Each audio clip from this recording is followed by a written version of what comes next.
നിസ്കരിക്കുന്നതിന് 5 പൈസ മുതലില്ല, നോമ്പെടുക്കുന്നതിന് 5 പൈസ മുതലില്ല.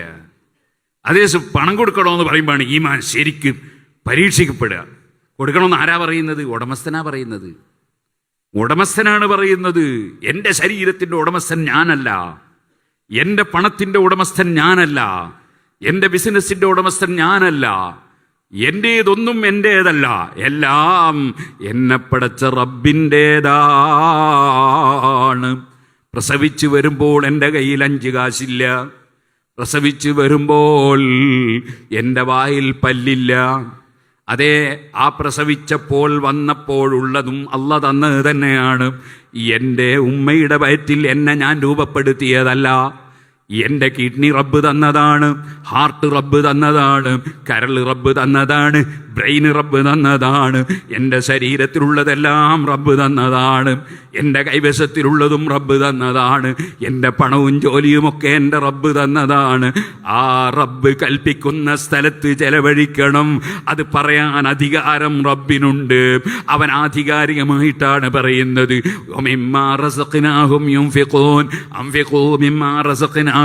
ഖുർആനിന്റെ ശൈലി കണ്ടില്ലേ? നമ്മൾ തന്നതിൽ നിന്ന് ചെലവഴിക്കണം.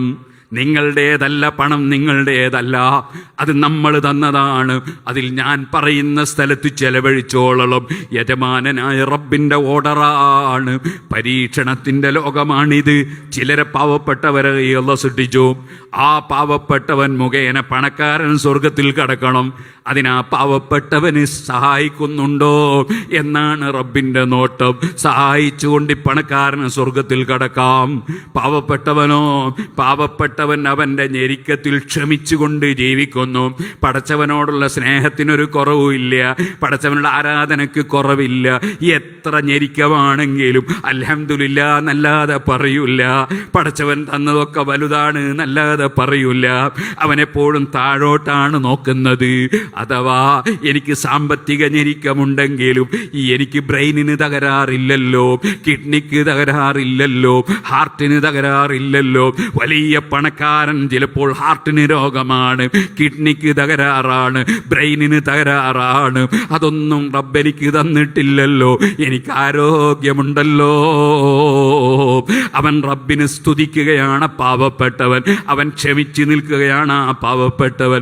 അവനതാ അത് മുഖേന സ്വർഗത്തിലേക്ക് പോകുന്നു. ചിലരെ റബ്ബ് അങ്ങനെയാണ് സ്വർഗത്തിൽ കടത്തുന്നത്. വേറെ ചിലരെ പാവപ്പെട്ടവനെ സഹായിച്ചിട്ടാണ് റബ്ബ് സ്വർഗത്തിൽ കടത്തുന്നത്. റബ്ബ് വെച്ച നിമിത്തങ്ങളാണ്. ഓ സുഹൃത്തുക്കളെ, അതുകൊണ്ട് തന്നെ റബ്ബിൻ്റേതാണ് പണം. ആ റബ്ബ് പറഞ്ഞതുപോലെ ചെലവഴിക്കുകയല്ലാതെ നമുക്ക് നമ്മുടെ വകയിൽ കൊടുക്കുകയാണെന്നൊരു തോന്നലുണ്ടാകരുത്. പാവപ്പെട്ടവനോട് നിസ്സാരത തോന്നരുത്. വല്ല സംഭാവനയും കൊടുത്താൽ അവൻ്റെ വകയിൽ എനിക്കൊരു ജോലി അവനെ കൊണ്ടെടുപ്പിക്കണമെന്ന് തോന്നരുത്. അവൻ്റെ വകയിൽ ഇന്നൊക്കെ ആനുകൂല്യം കിട്ടണമെന്ന് തോന്നരുത്. അതോടുകൂടെ കൊടുത്തത് മുഴുവനും ബാത്തിലായി പോയി. അതുപോലെ ഒരാൾക്ക് ചെയ്തു കൊടുത്ത ഉപകാരങ്ങളോ സംഭാവനകളോ എടുത്ത് പറയരുത്. അത് പറഞ്ഞാൽ അതിൻ്റെ ഫലം പോയി.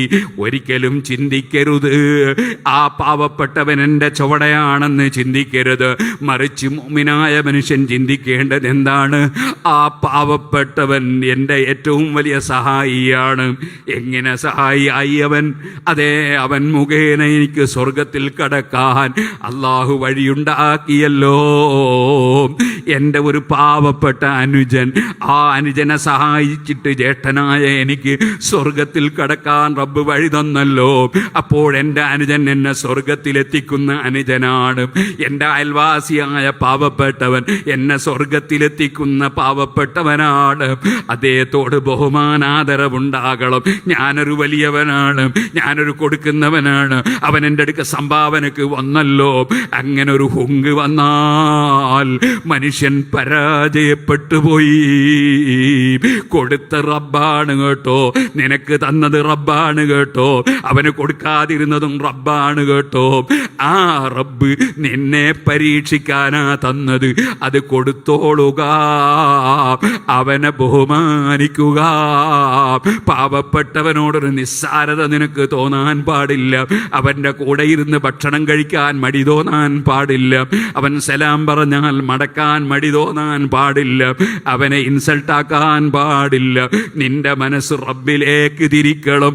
ആ റബ്ബ് എനിക്ക് തന്നതാണ്, സ്വർഗത്തിൽ കടക്കാൻ തന്നതാണ്. ഈ പാവപ്പെട്ടവനെ എന്ന ബോധം മുതലാളിമാർക്കുണ്ടാകണം. അല്ലാഹുവിൽ ശരിയായ വിശ്വാസമുണ്ടായാൽ മനുഷ്യന്റെ ചിന്തകൾ അങ്ങനെയാകുമെന്ന് ഇമാം ഹുജ്ജത്തുൽ ഇസ്ലാം അബൂ ഹാമിദിനുൽ ഗസ്സാലി റഹ്മത്തുള്ളാഹി അലൈഹി തങ്ങൾ വിശദീകരിച്ചത് കാണാം. പിന്നെ റബ്ബ് പറയാണ് സക്കാത്ത് കൊടുക്കുന്നവരാകണം. നേരത്തെ പറഞ്ഞതോ? നേരത്തെ ഞാൻ പറഞ്ഞത് സക്കാത്തിനെ പറ്റിയല്ല. ധാരാളം സംഭാവന കൊടുക്കണമെന്നാണ് നേരത്തെ പറഞ്ഞത്. അത് ആവശ്യമുള്ളതിനൊക്കെ കൊടുക്കണം. അതേ, നമ്മളിപ്പോൾ സിറാജുലൊക്കെ സംഭാവന കൊടുക്കുന്നു. അതാർക്കാ കൊടുക്കുന്നത്? പാവപ്പെട്ടവർക്കാണ് കൊടുക്കുന്നത്. കാരണം പാവപ്പെട്ട മുത്തഅല്ലിമീങ്ങളെ ഭക്ഷണത്തിനാണ് കൊടുക്കുന്നത്. പാവപ്പെട്ട മുത്തഅല്ലിമീങ്ങളെ പഠിപ്പിക്കുന്ന ഉസ്താദുമാർക്ക് ശമ്പളം കൊടുക്കാനാണ് കൊടുക്കുന്നത്. അതുപോലെ പാവപ്പെട്ടവർക്ക് പഠിക്കാനാണ് കൊടുക്കുന്നത്. യതീമുകൾക്ക് പഠിക്കാനാണ് കൊടുക്കുന്നത്. അപ്പോൾ പാവപ്പെട്ടവർക്കാണ് കൊടുക്കുന്നത്. ആ കൊടുക്കുന്നത് നമ്മൾ സിറാജുൽ ഹുദക്ക് കൊടുക്കുന്നത് സിറാജുൽ ഹുദ അതിനുവേണ്ടി ചെലവഴിക്കാൻ വേണ്ടി കൊടുക്കുകയാണ്. ഇനി കൂടി വന്നാൽ നമ്മളൊരു സ്ഥാപനം ഉണ്ടാക്കാൻ വേണ്ടി സ്ഥലം എടുക്കുകയാണ്. എന്നാൽ ആ സ്ഥലം എടുക്കുന്നത് എന്തിനാ? ആളുകൾക്ക് പഠിക്കാനും ദീനീ പ്രവർത്തനം നടത്താനും. അപ്പോൾ ആ സ്ഥലത്തിന് കൊടുക്കുന്നത് പാവപ്പെട്ടവർക്ക് തന്നെയാണ്. അല്ല സിറാജുൽ ഹുദയുടെ കമ്മിറ്റി അലിബാബയ്ക്ക് തങ്ങൾക്കല്ല, കാന്തപുരസ്താദിനല്ല. കൊടുക്കുന്നത് പാവപ്പെട്ടവർക്കാണ്. അത് മർക്കസിന് കൊടുത്താലും അങ്ങനെ തന്നെയാണ്. നമ്മുടെ ദീനീ സ്ഥാപനങ്ങൾക്കൊക്കെ കൊടുക്കുമ്പോൾ അങ്ങനെ തന്നെയാണ്. പാവപ്പെട്ടവർക്കാണ് കൊടുക്കുന്നത്. ആതൽ മാല അലാ ഹുബ്ബിഹി എന്ന് അള്ളാഹ് പറഞ്ഞില്ലേ? സ്നേഹമുള്ളതോടുകൂടി തന്നെ കുടുംബക്കാർക്കും യതീമുകൾക്കും മിസ്കീന്മാർക്കും ഒക്കെ കൊടുക്കാന്ന് പറഞ്ഞില്ലേ? ആ കൊടുത്തിൽപ്പെട്ട് തന്നെയാണ് സ്ഥാപനങ്ങൾക്ക് വേണ്ടിയുള്ള കൊടുക്കുക. പക്ഷേ സക്കാത്തും ഇതും തമ്മിലൊരു വ്യത്യാസമുണ്ട്. സക്കാത്ത് അങ്ങനെയല്ല. സക്കാത്ത് സ്ഥാപനത്തിന് കൊടുക്കാൻ പാടില്ല. ഒരാൾ എനിക്കൊരു വലിയ ബിൽഡിങ് വേണം, MBA കോഴ്സിന് നമുക്ക് അഫിലിയേഷൻ കിട്ടി, അതിനൊരു വലിയ ബിൽഡിങ് വേണം, ഒരു 9 കോടി ഉറുപ്പിക വരും അതിൻ്റെ ബിൽഡിങ്ങിന്.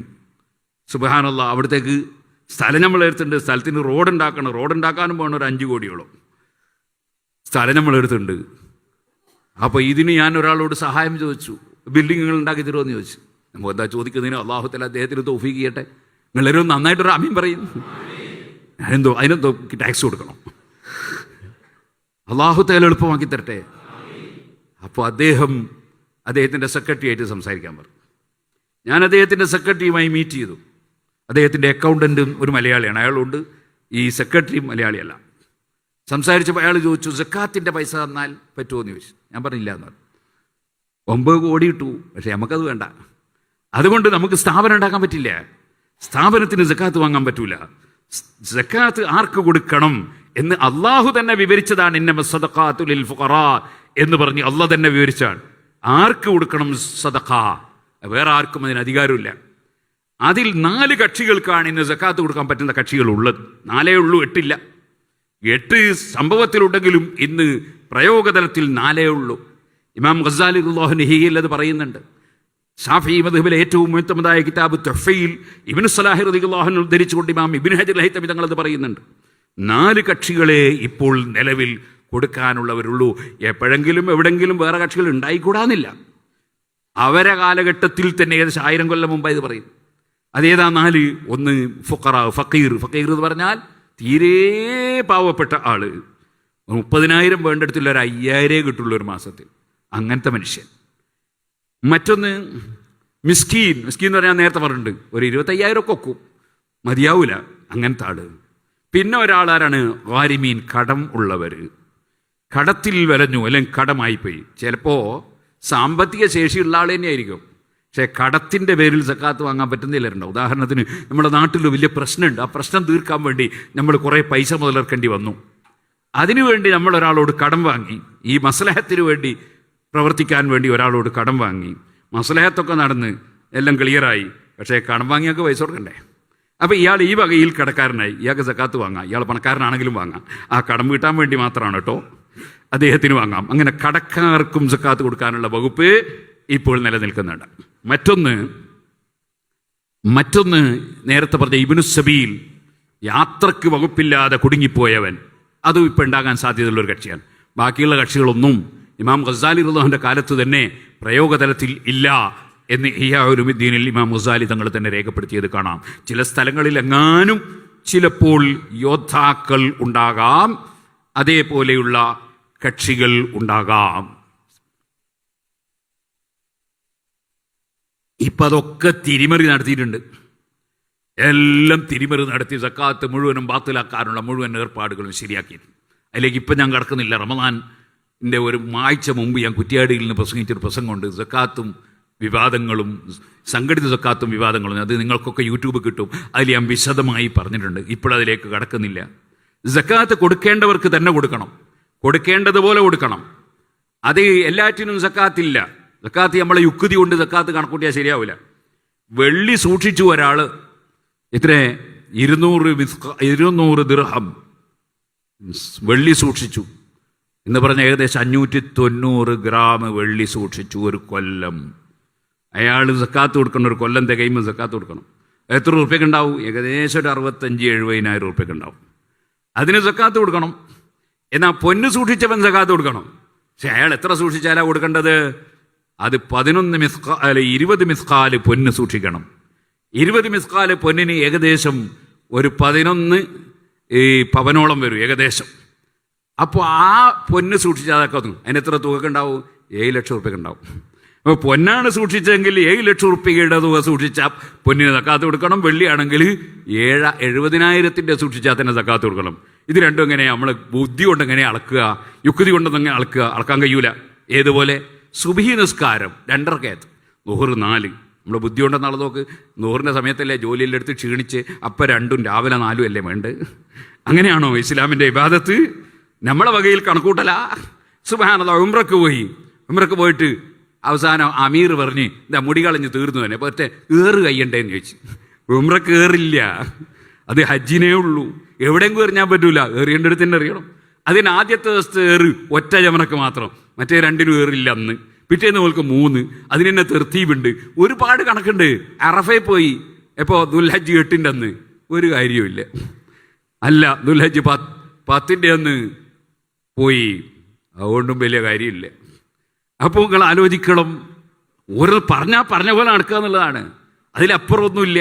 റുക്കു എന്താ 1, സുജൂദ് എന്താ 2 എന്ന് ചോദിച്ചോ ചങ്ങാതി. അതിനെങ്ങനെ നമ്മൾ മറുപടി അറിയാം? അങ്ങനെ എല്ലാറ്റിനും മറുപടി പറയണമെന്നുണ്ടോ? അങ്ങനെ ഇല്ല. ഒരാൾ ഡോക്ടറെ അടുത്ത് പോയി, കാലിൻ്റെ മുട്ടിന് വേദന, എത്ര ചികിത്സിച്ചിട്ടും മാറുന്നില്ല.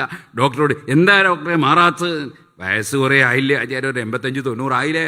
അപ്പോൾ അയാളെ ചോദ്യം, മറ്റേ കാലിനും അതേ വയസ്സ് തന്നെയല്ലേ? ശരിയല്ലേ? മറ്റേ കാലിനും അതേ വയസ്സില്ല, അതിനൊന്നും വേദനയൊന്നും ഇല്ലല്ലോ. ഇതെങ്ങനെയാ മറുപടി അറിയാം? അപ്പോൾ യുക്തി കൊണ്ട് അളക്കാൻ പറ്റുമോ? പടച്ചവൻ കൊടുക്കുന്നത് സ്വീകരിക്കാന്നല്ലാതെ പടച്ചവൻ തന്ന നിയമത്തെ സ്വീകരിക്കുക, അതിലപ്പുറമില്ല. 40 ആടുണ്ടായാൽ സക്കാത്ത് കൊടുക്കണം. 80 ഉണ്ടായാലോ? 40 ഉണ്ടായാൽ ഒരാട്. 80 ആടുണ്ടായാലോ ഒരാട് തന്നെ. 120 ആടുണ്ടായാലോ ഒരാട് തന്നെ. 121 ആയാലോ 2 ആട്. അപ്പം 80-1 എടുക്കുകയാണെങ്കിൽ നമ്മളെ കണക്കിന് 40-1 കൊടുക്കുമ്പോൾ 80-ന് 2 വേണ്ടേ? അങ്ങനല്ല, അങ്ങനെ ഇല്ല. അപ്പൊ ഇസ്ലാം എന്ന് പറഞ്ഞാൽ അള്ളാഹ് പഠിപ്പിച്ചതുപോലെ ചെയ്യുക, അതാണ് ഇബാദത്ത്. അള്ളാഹ് പറഞ്ഞതുപോലെ ചെയ്യുക, അതാണ് ഇബാദത്ത്. അത് നമ്മൾ മനസ്സിലാക്കണം. അള്ളാഹ് പറയാണ്, നിസ്കാരം മുറക്ക് നിർവഹിച്ചവന്റെ പുണ്യമാണ് ശരിയായ പുണ്യം. സക്കാത്ത് കൊടുക്കേണ്ടതുപോലെ കൊടുത്തവൻ ചെയ്യുന്ന പുണ്യമാണ് ശരിയായ പുണ്യം. കാരണം അതില്ലെങ്കിൽ ഇസ്ലാമിൻ്റെ പഞ്ചസ്തംഭം തന്നെ അവൻ അംഗീകരിക്കാത്തവനായി പോയി. അതേ, കച്ചവടക്കാർ നന്നായി ശ്രദ്ധിക്കണം. കച്ചവട ചരക്കിന് സക്കാത്ത് കൊടുക്കണം. പക്ഷേ ചരക്കല്ല കൊടുക്കേണ്ടത്, പണമാണ് കൊടുക്കേണ്ടത്. ആട്ടിന് സക്കാത്ത് കൊടുക്കണം, അത് ആട് തന്നെയാണ് കൊടുക്കേണ്ടത്. ഒട്ടകത്തിന് 5 ഒട്ടകമുണ്ടാകുമ്പോൾ സക്കാത്ത് കൊടുക്കണം, പക്ഷേ അത് ആടാണ് കൊടുക്കേണ്ടത്. ഓരോന്നിനും ഓരോ നിയമമാണ്. അതേ, കച്ചവട ചരക്കിന് ചരക്കല്ല കൊടുക്കേണ്ടത്. അരിക്കച്ചവടക്കാരൻ അരിയല്ല സക്കാത്ത് കൊടുക്കേണ്ടത്, പണമാണ് കൊടുക്കേണ്ടത്. ആ അരി വില കെട്ടിയിട്ടതിൻ്റെ വിലയാണ് കണക്കാക്കിയിട്ട് 2.5% കൊടുക്കേണ്ടത്. ഓരോന്നിനും ഓരോ നിയമമാണ്. ആ നിയമമനുസരിച്ച് ചെയ്യണം. അത് പാവപ്പെട്ടവർക്ക് കൊടുക്കണം. പാവപ്പെട്ടവർക്ക് കൊടുക്കണം. അപ്പം ഞാൻ നേരത്തെ പറഞ്ഞില്ലേ പാവപ്പെട്ടവർക്ക് തന്നെയാണ് സിറാജുൽ കൊടുത്താൽ ഉണ്ടാവുക. പക്ഷേ പാവപ്പെട്ടവർക്ക് ഉടമയാക്കി കൊടുക്കണം. അതാണ് ഖുർആൻ ഇന്നമ സദഖാതു ലിൽ ഫുഖറാ, നിർബന്ധമായ ധർമ്മം സകാത്ത് ഫഖീറന്മാർക്ക് ഉടമപ്പെടുത്തി കൊടുക്കണം. ഒരാളൊരു ദിവസം ഒരു മസല വെച്ച്, ഒരാളേത്ത് 10 ലക്ഷം റുപ്യ കിട്ടാനുണ്ട്, ഞാൻ സക്കാത്ത് കൊടുക്കാൻ കുറേ ഉണ്ട്, ഞാൻ 10 ലക്ഷം അങ്ങ് പൊരുത്തപ്പെട്ട് കൊടുത്താലോ? അത് മതിയാവില്ല. അയാൾ പാവപ്പെട്ട ആൾ തന്നെയാണ്, കടക്കാരനാണ്, പക്ഷേ പൊരുത്തപ്പെട്ട് കൊടുത്താൽ മതിയാവില്ല. അത് പിന്നെ എന്ത് വേണം? നിങ്ങൾ 10 ലക്ഷം തന്നെ കൊടുക്കുന്നതിന് കുഴപ്പമൊന്നുമില്ല. ചിലർക്ക് ധാരണയുണ്ട് സക്കാത്ത് തന്നെ കുറഞ്ഞ പൈസ കൊടുക്കാവുന്നൊരു ധാരണയുണ്ട്. ആ ധാരണ ശരിയല്ല. ഒരാൾക്കൊരു വീടുണ്ടാക്കാൻ ഒരു 10 ലക്ഷം റുപ്യ വേണം, 10 തന്നെ കൊടുക്കാം. ഒരാൾക്ക് 10 തന്നെ കൊടുക്കാം. ഇനി അല്ല, വേറൊരാൾക്ക് മകളെ കല്യാണത്തിന് ഒരു 10 ലക്ഷം റുപ്യ വേണം, 10 തന്നെ കൊടുക്കാം. ചിലർക്ക് ധാരണ ഉണ്ട് അതൊരു 5 പൈസ 10 പൈസ കൊടുക്കാവുന്നൊരു ധാരണയുണ്ട്. ആ ധാരണ തിരുത്തപ്പെടേണ്ട ധാരണയാണ്. ഇരിക്കട്ടെ സുഹൃത്തുക്കളെ, നമ്മളെ നാട്ടിലൊക്കെ പാവപ്പെട്ടവർ വീടില്ലാതെ കഷ്ടപ്പെടുമ്പോൾ നല്ല ബിസിനസ് നടത്തുന്നവർ ഒരു വീട്ടിൻ്റെ സംഖ്യ അയാൾക്ക് കൊടുക്കണം. വീട് എടുത്തു കൊടുത്താൽ പറ്റുമോ? അത് പറ്റൂല. വീട് എടുത്തു കൊടുക്കാൻ പറ്റില്ല. വീട്ടിൻ്റെ സംഖ്യ അയാൾക്ക് ഉടമയാക്കി കൊടുക്കണം, അയാൾക്ക് കൊടുക്കണം. ഉസ്താദെ, അയാൾ ഏറ്റവും 10 ലക്ഷം കൊടുത്താണ്ടല്ലോ ഒറ്റ മാസം കൊണ്ട് അങ്ങ് തീർന്നു, പിന്നെ പുരണ്ടാവില്ല. അതിന് വേറെ പണിയുണ്ട്, അതെന്തേ? അയാളെ കൈ 10 കൊടുക്കുക, അയാളെ കൈ കിട്ടിക്കഴിഞ്ഞ് ഇനി അയാളതാണ്, അയാൾ ഇഷ്ടം പോലെ ചെയ്യാം. അയാൾക്ക് വേണമെങ്കിൽ വീടുണ്ടാക്കാം, ഇനി അല്ലെങ്കിൽ അദ്ദേഹത്തിന് വേറെ എന്തോ ചെയ്യാൻ നമുക്ക് നോക്കേണ്ട ആവശ്യമില്ല. അയാൾ കൊടുത്തു കഴിഞ്ഞില്ലേ, അയാൾ അവകാശം കൊടുത്തു കഴിഞ്ഞു. പക്ഷേ അത് നഷ്ടപ്പെട്ടു പോകും, അത് വേണ്ടതുപോലെ ആവില്ല എന്നൊരു തോന്നലുണ്ടോ? എന്നാൽ അദ്ദേഹത്തോട് പറയാ, എനിക്കൊരു വീട് വേണ്ടേ, നീ ഒരു വീട് വെച്ചാൽ വലിയ സന്തോഷമാണ്, ഞാൻ ഇനിയൊരു വീടുണ്ടായിക്കോട്ടെ എന്നൊക്കെ വിചാരിച്ചിട്ടാണ് തന്നത്. അതുകൊണ്ട് വീടുണ്ടാക്കാൻ വേണ്ടി നമ്മളൊരു കരാർ കൊടുക്കില്ലേ, ഞാൻ ഒരു കോൺട്രാക്ടർ എനിക്ക് പരിചയപ്പെടുത്തി തരാം, എഗ്രിമെൻ്റ് എഴുതാം. അപ്പം തന്നെ ഒരു കോൺട്രാക്ടറെ വിളിച്ച് അവൻ എഗ്രിമെൻ്റ് എഴുതിച്ച് അത് ചെയ്യാം. അത് അവൻ ചെയ്യുന്നില്ലെങ്കിൽ വേണമെങ്കിൽ നമുക്ക് SSFൻ്റെ കീഴിൽ ചെയ്യാം, അല്ലെ SYSൻ്റെ കീഴിൽ ചെയ്യാം, അല്ലെ RSCയുടെ കീഴിൽ ചെയ്യാം, അല്ലെ ICFൻ്റെ കീഴിൽ ചെയ്യാം, അല്ലെ വേറെ അത് കമ്മിറ്റി മുഖേന ചെയ്യാം. കമ്മിറ്റി സക്കാത്ത് വാങ്ങുന്നില്ല കേട്ടോ, കമ്മിറ്റി കൊടുക്കുന്നില്ല കേട്ടോ, മറിച്ച് സക്കാത്തിൻ്റെ വിഷയത്തിൽ സഹായം ചെയ്യുന്നു, അതിന് കുഴപ്പമൊന്നുമില്ല. ഏതുപോലെ ഹജ്ജ് കമ്മിറ്റി പോലെ. ഹജ്ജ് കമ്മിറ്റി ഹജ്ജ് ചെയ്യാനുള്ള കമ്മിറ്റിയല്ല, ഹജ്ജ് ഏറ്റെടുത്ത് ചെയ്യുന്ന കമ്മിറ്റിയല്ല, ഹജ്ജ് ചെയ്യുന്നവർക്ക് സഹായം ചെയ്യാനുള്ള കമ്മിറ്റിയാണ്. അങ്ങനെ സഹായം ചെയ്യുന്നതിന് കുഴപ്പമില്ല സുഹൃത്തുക്കളെ, അങ്ങനെ സഹായം ചെയ്യാം. പക്ഷേ ഇന്നമ സദഖാതു ലിൽ ഫുഖറാ എന്ന ആയത്തിൻ്റെ തഫ്സീറിൽ ഇമാം റാസി അടക്കമുള്ള മുഫസ്സിരീങ്ങൾ പറഞ്ഞു ലിത്തംലീക്ക്, പറഞ്ഞതിൻ്റെ അർത്ഥം സക്കാത്ത് ഉടമയാക്കി കൊടുക്കണമെന്നാണ്. ചിലർക്ക് ഉദാഹരണം ഉണ്ട്, റമദാൻ മാസത്തിൽ ഈ സക്കാത്തിൻ്റെ പൈസ ഉണ്ട്, കുറേ അരി വാങ്ങിയിട്ടൊക്കെ വിതരണം ചെയ്യാൻ മതിയാവില്ല. നിന്റെ കച്ചവടത്തിൻ്റെ സക്കാത്തിന് അരി കൊടുത്താൽ മതിയാവില്ല, നീ പണം തന്നെ കൊടുക്കണം. ആ പണം അദ്ദേഹത്തിൻ്റെ കയ്യിലെത്തി എന്ന് ഉറപ്പ് വരുത്തണം. ആർക്കാണോ നീ കൊടുക്കുന്നത് അദ്ദേഹത്തിൻ്റെ കയ്യിലെത്തി എന്ന് ഉറപ്പ് വരുത്തണം. അപ്പം നീ കൊടുക്കുന്നത് ഒരാളെ ഏൽപ്പിക്കാൻ, നിന്റെ സെക്രട്ടറിനെ ഏൽപ്പിക്കാൻ, അല്ലെ നിന്റെ അക്കൗണ്ടന്റിനെ ഏൽപ്പിക്കാൻ, അല്ലെ നിനക്ക് വിശ്വാസമുള്ള ഒരു വ്യക്തിയെ, ഒരു പണ്ഡിതനെയോ അള്ളാഹുവിനെ പേടിക്കുമെന്ന് വിചാരിക്കുന്ന ഒരാളെ ഏൽപ്പിക്കാൻ, അയാളെ കൊടുത്തേച്ചാൽ മതി, അതിന് കുഴപ്പമില്ല. പക്ഷേ ആ അർഹതപ്പെട്ട വ്യക്തിയുടെ കയ്യിലെത്തുന്നത് വരെ നീയാണ് ഉത്തരവാദി. അഥവാ എത്തിയില്ലെങ്കിലോ, എന്നാൽ നിന്റെ ഉത്തരവാദിത്വം തീരൂല. ഉത്തരവാദിത്വം, ബാധ്യത തീരൂല. അത് അദ്ദേഹത്തിന് എത്തിയെന്ന് ഉറപ്പ് വന്നാലേ ബാധ്യത തീരുകയുള്ളൂ. അതുകൊണ്ടാണ് ഇമാം ശാഫിഈ റളിയല്ലാഹു അൻഹു പറഞ്ഞത്, സ്വന്തം കൊടുക്കുന്നതാണ് കൂടുതൽ പുണ്യം, കാരണം പൂർണ്ണമായി ഉറപ്പ് കിട്ടുമല്ലോ. അപ്പൊ വ്യക്തികളെ ഏൽപ്പിച്ചുകൊണ്ട് ചെയ്യാം, വിശ്വസ്തരായിരിക്കണം. അവിടെ എത്തിയെന്ന് നമുക്ക് ബോധ്യമാവുകയും വേണം. അത് ബോധ്യമില്ലെങ്കിൽ അദ്ദേഹത്തിന് കുറ്റമുണ്ട് എന്ന് മാത്രമല്ല, നമ്മളെ ഉത്തരവാദിത്തം തീരൂല. ഏതുപോലെ, നമ്മളൊരാൾക്കൊരു 10,000 റുപ്യ വാങ്ങിയിട്ട് കൊടുക്കാനുണ്ട്, അത് നമുക്കൊരാളത്ത് കൊടുത്തയച്ചൂടെ? കൊടുത്തേക്കാം. അയാളാണ് കൊടുത്തില്ലെങ്കിലോ? കൊടുത്തയച്ചില്ല, നമ്മൾ തന്നെ ഉത്തരവാദി, 10,000 നമ്മൾ കൊടുക്കേണ്ടി വരും. കാരണം ഹഖുൽ ലിസായിരി വൽ മഹ്റൂം, ഇത് അവകാശമാണ്, ഇത് പാവപ്പെട്ടവൻ്റെ അവകാശം കിട്ടണ്ടേ? അത് കിട്ടുന്ന രൂപത്തിൽ കൊടുക്കണം. അങ്ങനെ ആരെങ്കിലും കൊടുത്തേൽപ്പിച്ചാൽ പോരാ. ചിലരങ്ങനുണ്ട്, സക്കാത്ത് കൊടുക്കാൻ ഇപ്പോൾ സാധുക്കളെയൊന്നും നോക്കി നടക്കാനാവില്ല, എന്നെക്കൊണ്ട് ഇതൊന്നും കഴിയൂല, ഏതെങ്കിലും കമ്മിറ്റിക്കാർ വന്ന് ഒരേത്തം കൊടുത്താൽ തീർന്നു എന്ന് വിചാരിക്കുന്ന ആൾക്കാർക്ക് തീരൂല. അതിൻ്റെ മസാല ശരിക്കും മനസ്സിലാക്കണം. അതുകൊണ്ടാണ് ഞാൻ പറഞ്ഞത്, കമ്മിറ്റിക്ക് സക്കാത്ത് വാങ്ങാൻ പറ്റില്ല. അത് സിറാജുൽ കമ്മിറ്റി ആണെങ്കിലും പറ്റൂല, ഒരു കമ്മിറ്റിക്കും വാങ്ങാൻ പറ്റില്ല. അതേ സമയത്ത് സിറാജുൽ കമ്മിറ്റിയിലുള്ള ഒരു വ്യക്തിയാണ് ബഹുമാനപ്പെട്ട തങ്ങൾ, അതിൻ്റെ പ്രസിഡന്റാണ്. ഒരാൾ തങ്ങളെടുത്ത് കൊടുത്ത് കുറച്ച് തങ്ങൾക്ക് സക്കാത്ത് വാങ്ങാൻ പറ്റൂല, തങ്ങന്മാർക്ക് സക്കാത്ത് വാങ്ങാൻ പറ്റൂല. അതേപോലെ തന്നെ അമുസ്ലിമീങ്ങൾക്കും സക്കാത്ത് വാങ്ങാൻ പറ്റൂല, കൊടുക്കാൻ പറ്റൂല. അത് അമുസ്ലിമീ കൊടുത്താൽ വർഗീയതല്ലേ? തങ്ങന്മാരോട് നമുക്ക് വർഗീയതയാ? തങ്ങന്മാർക്കും കൊടുത്തുകൂടാതല്ല പറഞ്ഞത്. അത് വർഗീയതല്ല, അതൊരു നിയമമാണ്. നിയമത്തിൻ്റെ റൂട്ടിൽ എങ്ങനെ പോകും? തങ്ങന്മാർക്കും കൊടുത്തുകൂടാ, അമുസ്ലിമീക്കും കൊടുത്തുകൂടാ, അത് നിയമമാണ്. നിയമത്തിൻ്റെ റൂട്ടിൽ എങ്ങനെ പോകും? അള്ളാഹുവിൻ്റെ റസൂൽ പറഞ്ഞത് എന്താണ്? തൂഖദു മിൻ അഗ്നിയാഇഹിം, മുസ്ലിമീങ്ങളായ ഐശ്വര്യമുള്ളവരിൽ നിന്ന് സക്കാത്ത് ഭരണാധികാരി വാങ്ങി വതുറദ്ദു ഇലാ ഫുഖറാഇഹിം, മുസ്ലിമീങ്ങളിലുള്ള സാധുക്കൾക്ക് കൊടുക്കുക. അങ്ങനെയാണ് നബി സല്ലല്ലാഹു അലൈഹി വസല്ലം പഠിപ്പിച്ചത്. അല്ലാതെ എല്ലാ സാധുക്കൾക്കും ഒന്നല്ല. അത് അമുസ്ലിമിയൊക്കെ നമുക്ക് ധർമ്മം ചെയ്യാം, സക്കാത്ത് പറ്റൂല. ധർമ്മം ചെയ്യാൻ ഒരു കുഴപ്പമില്ല, എത്രയും ധർമ്മം ചെയ്യാം. അമുസ്ലിമിയൊക്കെ കൊടുക്കാം. പണക്കാർക്കും ധർമ്മം ചെയ്യുന്നതിന് കുഴപ്പമൊന്നുമില്ല. ധർമ്മം പണക്കാർക്കും കൊടുക്കുക, തങ്ങന്മാർക്കും കൊടുക്കുക, എല്ലാവർക്കും കൊടുക്കുക. ധർമ്മം ഈ സക്കാത്ത് അങ്ങനെയല്ല. സക്കാത്ത് പ്രത്യേക നിയമമാണ്. ആ നിയമം അനുസരിച്ച് തന്നെ കൊടുക്കണം. അപ്പോഴേ സക്കാത്ത് കൊടുത്ത് വീട്ടുക എന്ന് പറഞ്ഞതാവുകയുള്ളൂ എന്ന ബോധം മുസ്ലിമീങ്ങൾക്കുണ്ടാകണം.